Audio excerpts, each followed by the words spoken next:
Hey, welcome back to the Ping Pong Flix Show. My name is Chris Wong. It's gonna be an all-out DC Extended Universe showdown today. I mean, there's a lot of stuff that came out, even in TV shows per se too, because something quite happened today that it came out of nowhere, but apparently DC Universe orders a live action Doom Patrol series with Greg Berlanti and Jeff Johns. Yeah, that's right. A Doom Patrol series is coming within the same universe as Teen Titans, within the same universe. So they're building their own universe down there in the DC Universe shows, and it's quite amazing. I'm very much very intrigued to see this. And one of the familiar faces that's going to be with them is Cyborg. Cyborg, who is a member of the Justice League. He's in the Justice League movie. He is in the DC Extended Universe, but now he's going to be in the Doom Patrol show as well. So what does that mean? I don't know. If Cyborg is played by somebody else, then we know for sure that this is another universe.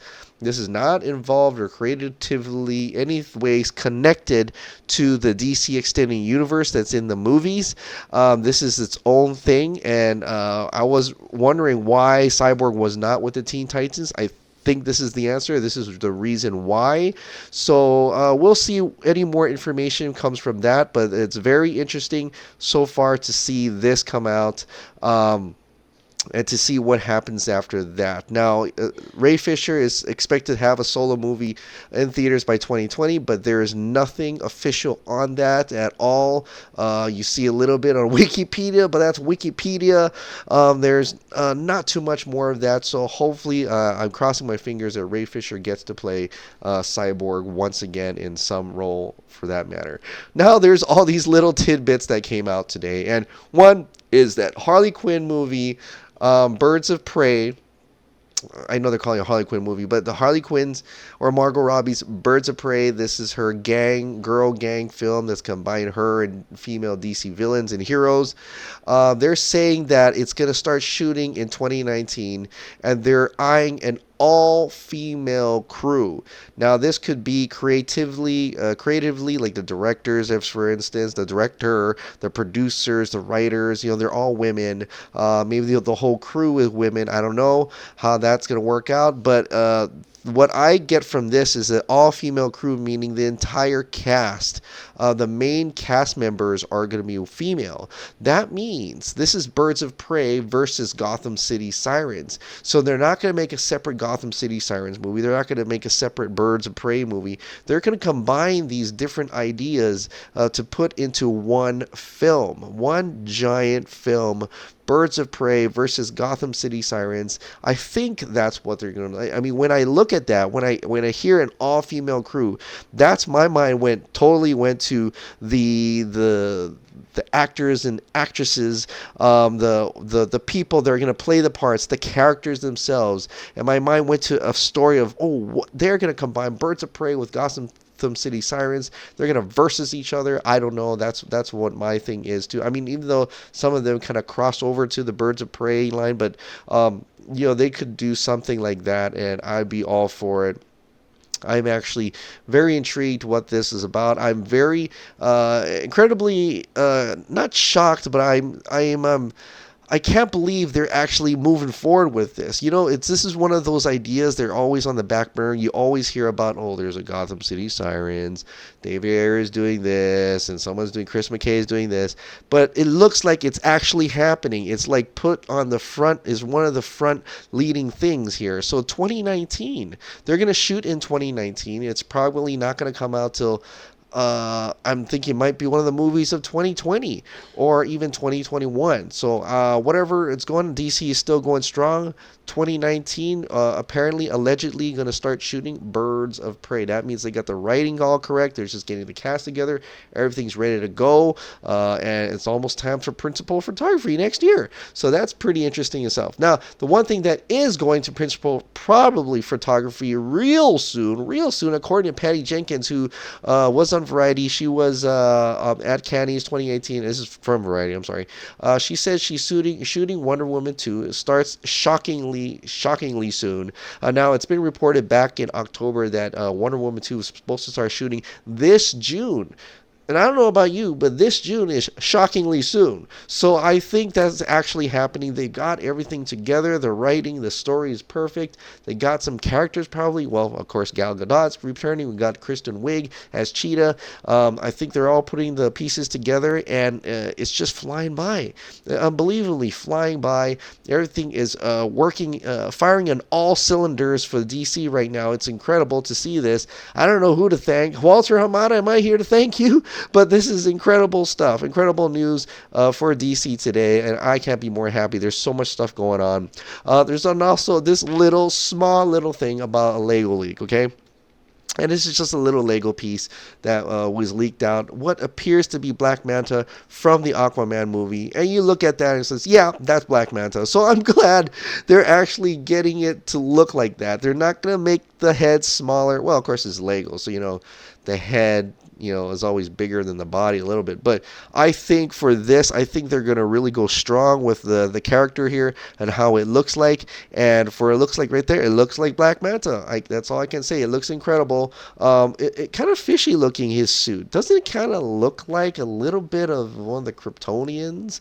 How the suit's Kryptonians in Man of Steel? I don't know, but because of the body part on the bottom.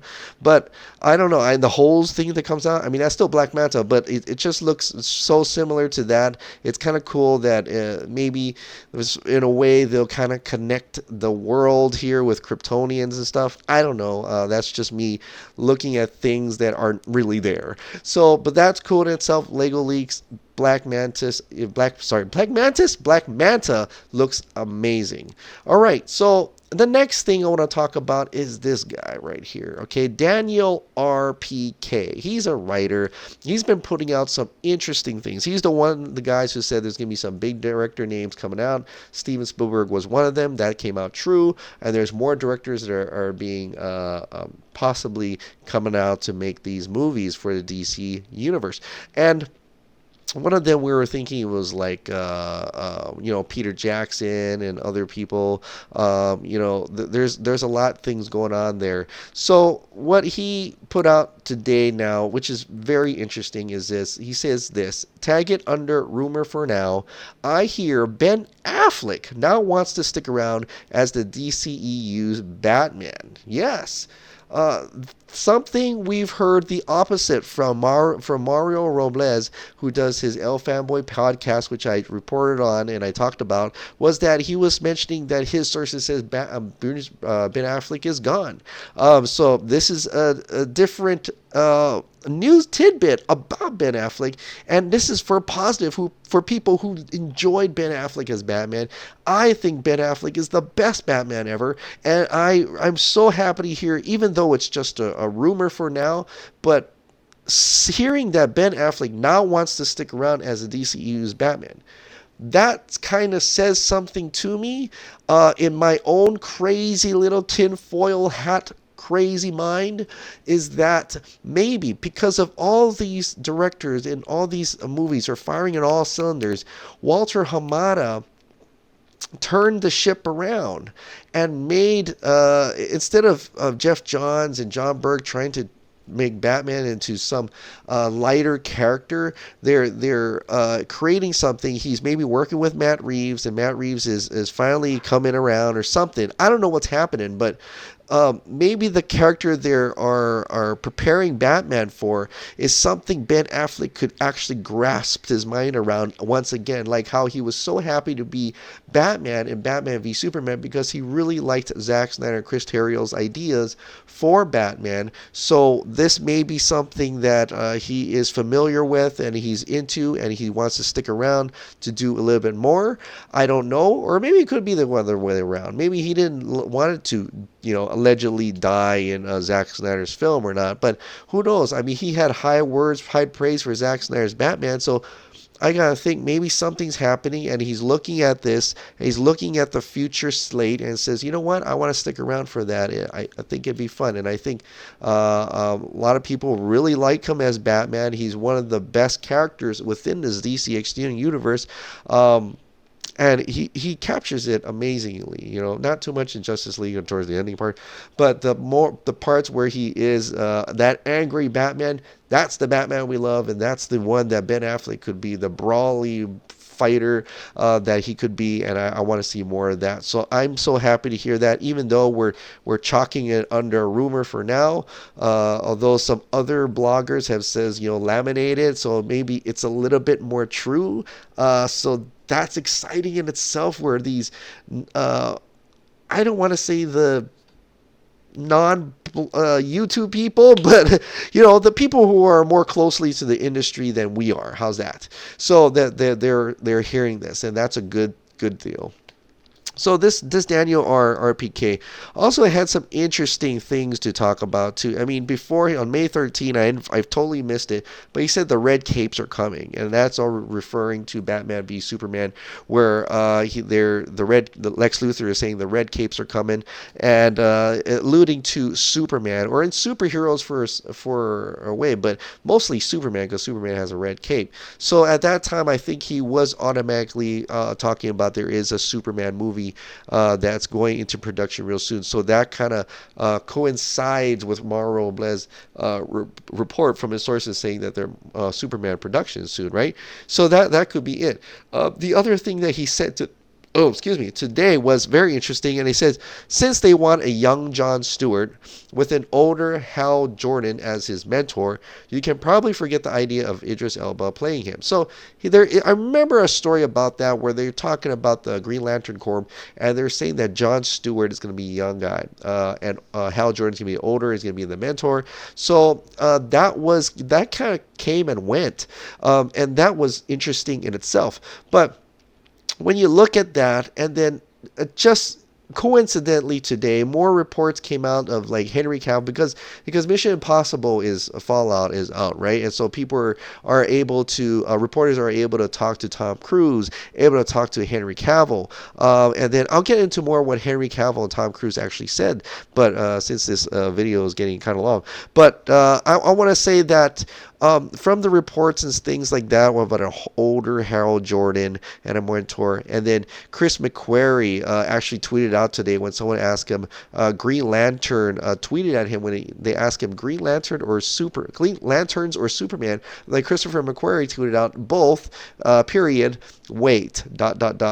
What? So I don't know if he's teasing anything like that, or if they're actually offering him as one of the big directors that could possibly do a DC Universe movie. That could be true. That could be pretty great. We already know Christopher McQuarrie has been talking to Henry Cavill about Superman, so that was that was out there. They were talking about Man of Steel 2. All Henry Cavill will do is ask him, and he'll do it. So that's interesting itself. And the one other one was about reporters were asking Tom Cruise about joining the DC Extended Universe, and then he kind of was pretty positive about it. He says, if they wanted me to join, that would be great. I could join them. I know I'm paraphrasing here. I should really use their real quote, so bear with me for a second. So he said this. He said, I think that would be something very interesting, absolutely, about thoughts about joining the Justice League, joining the DC Extended Universe. And he said this, you know what, there is always another mountain in anything. Anything, I'll never say no if I find something that's interesting, and I think that an audience would like to see it, and they'd be entertained by it, and I feel like I can contribute something to it. Now, people are, back in 2017, Tom Cruise was one on the short list for the role of Green Lantern. So if we're still doing that, if we're still, and like Daniel RPK had said today, which means current events, that there talks of an older Hal Jordan mentoring a younger Jon Stewart, and Christopher McQuarrie seems a little bit more, I would say invested, but people are investing in him or mentioning him more often in part of the DC Extended Universe. So it's possible that Christopher McQuarrie is already looking at Tom Cruise to be Hal Jordan. However you want to feel about that, it's just what it looks like to me. And would Tom Cruise do it? I think absolutely. I think he didn't do so well with the Dark Universe that he's the Mummy, and it just came and went, and everything was canceled and blew out of proportion. He's on the one of the last, I think, the last films of the Mission Impossible universe. How far can you go with that? So when that's gone, he won't have a great big franchise to do it for. So I think he isn't due to either join Marvel or DC Extended Universe if he really wanted to, and he looks like he's still in great shape. He's still doing a lot of stunts and things like that. He doesn't look that old for a 55-year-old guy, and I think he's able to, just like how Ben Affleck is still in the game, he'll still, even though Ben Affleck's younger, but he'll still be able to do it, and if that role is available to him and Christopher McQuarrie is involved, you bet if Christopher McQuarrie is involved, he's going to find a way to put Tom Cruise in it. Tom Cruise in there. And if he's enjoying himself with Henry Cavill being a directing Henry Cavill, they're great friends and all. Superman, Green Lantern, I don't know. It just makes a lot of sense. Whether you like the casted role or not, it's just the way it looks in terms of how people are reporting and what Daniel RPK has been talking about. So I don't know what that means, but we could be seeing a little bit more soon of Tom Cruise joining the DC universe or the Marvel universe. But I think he's really going to be on the DC side, I think. He had his chance on the Marvel side, but, didn't work out with Tony Stark, right? So that could be one of the things that's happening for the DC universe. It's all great news. There's a lot of things going on.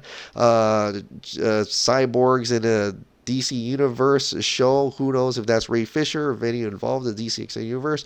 We got Birds of Prey. We got Patty Jenkins saying that they're shooting Wonder Woman 2 soon. We got a Black Manta. Looks like Black Manta. Looks like, and lots of things. Just the ton of stuff going on, and that is great stuff. But I want to take a little bit of time further to look back at something about Batman v Superman. So we know that Fiona had put together the whole references, the BVS references, and that is so cool and great that they were able to do that, that she was able to do that, and have Zack Snyder and Chris Terrio involved in that. They picked like the 10 of the best, the winners of that, and they're gonna and here the winners right here, and they're gonna they're gonna send them a little gift. Are they gonna send them a Snyder cut? Nah, I don't know, but I think that's so cool to have the director and the writer involve themselves in looking at this interaction with the fans.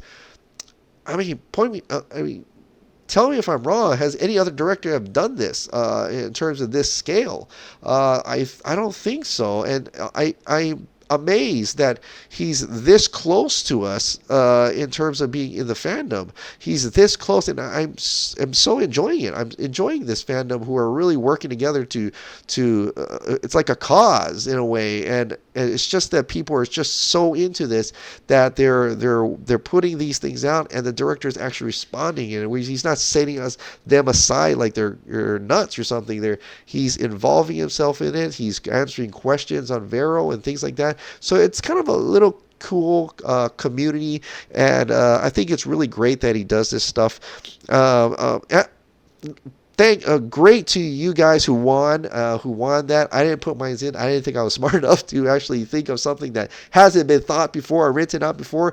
Those are incredible references. I can't believe this movie had that much layers in it, and it's amazing to see how people are still finding out stuff, and for here and to come, Batman v Superman is still being referenced today. I heard even in a Deadpool 2 movie they talk about the Martha joke. It's still being referenced today. It's 2018, guys. 2018 is 2 years later, and they're still joking about it. It's already in our pop culture knowledge, in pop culture references. Even though it may be in a jokingly manner, that's okay, because that's still part of pop culture. The Martha joke is still remembered today, even though in a lot of cases you may feel it's negative, but actually I think any type of memory and stuff, you cannot, it's there ingrained in our brains, and it is just part of pop culture now. But we still want more Snyder, right? We still want more of that. Batman v Superman was the greatest movie I've ever seen, and I want to see it completed. And just you, like for most of my fans out there, and I can tell it's most of my fans out there because I don't get like this much views on some other videos, but other things that I like. But for Zack Snyder, I hope he comes back to the DC universe. But if not, at least maybe hopefully we'll get the Snyder cut. And I want to point this out to what's his name, Vivaldi. I'm gonna have to find you, but there is something that came out. And this is really cool. Fiona's helping put together, but this was really originated by Vinaldo. I'm sorry, Vinaldo 7. Dr. Chris Vinaldo 7. He put this out, this little image right here. It's called #ReleaseTheSnyderCut. Now I'm going to read it to you. May 17th marks 6 months since the theatrical release of the Justice League movie. We think it is a great opportunity to let Warner Brothers and the world know that we have not, and will never forget about the injustice done to director Zack Snyder. We therefore call upon the DCEU fan community to remind the world in a thunderclap, celebrating our desire to see Justice League as it was intended. So how can we do this? At the time shown, wherever you are in the world, let us all unite and post the following to our social media accounts. Screenshots, clips, GIFs from scenes in the trailers that were cut. That's easy to find. Trust me. That's easy to find. Theories about what those cut scenes could mean. Quotes from the cast and crew about Zack's director's cuts. Anything personal to you that expresses how much you want to see Zack's cut. And hashtag all of your posts with Release the Snyder Cut and I stand with Zack Snyder. We have not forgotten. The fight goes on. So obviously I'm in Hawaii, and so my nearest thing would I would probably tweet out with Los Angeles at around 5 a.m. in the morning. Of course, that day I fly out early, so yeah, I'll be up. So I'll be doing that as well. So if you want to participate in this, it's really harmless. You just go on social media and tweet out, Facebook out, whatever you want to do. With that, it's not a protest. Nobody's keeping other people from working. It's pretty harmless. It's just a bunch of, we're just fans here who want to make sure that we remember, we haven't forgotten that there is a Snyder Cut out there, and that we want to see Zack's completed director's cut, if you will, of the vision that he originally intended. Of course, we're not going to get the full vision. It's not 5 movies. That could happen, but we're at least maybe get the 3rd movie, right? So let's see what comes of that. And anyway, it's for fun, and it's great time to see all these different scenes. Maybe we'll see something that someone saw that we totally forgot about. But honestly, man, all those trailers, you can pull a scene like every other second, and it'll be a scene you've never seen in the movie. I swear to God. So anyway, that's that. Let me know, what do you think about all this giant amount of DC Universe news? I haven't even got in depth into some of them. There was so much. If there is some time this week, if there's not too much things happening and popping out from other DC or other news entirely, then we'll talk about it more. But yeah, Deadpool 2 this week. I am probably going to see it this weekend by myself because it's rated R. And so that'll be interesting to see. I am quite intrigued. I get a good amount of laughs for the first one, and I like to see the way they have that fourth wall break. There's just so many references in there, and it's funny in itself. So that's that. All right, guys. Thank you so much for subscribing. Thank you so much for watching. I'm gonna get some hot tea. My throat is killing me. But anyway, I'll see you next time. Thanks you so much. Bye-bye.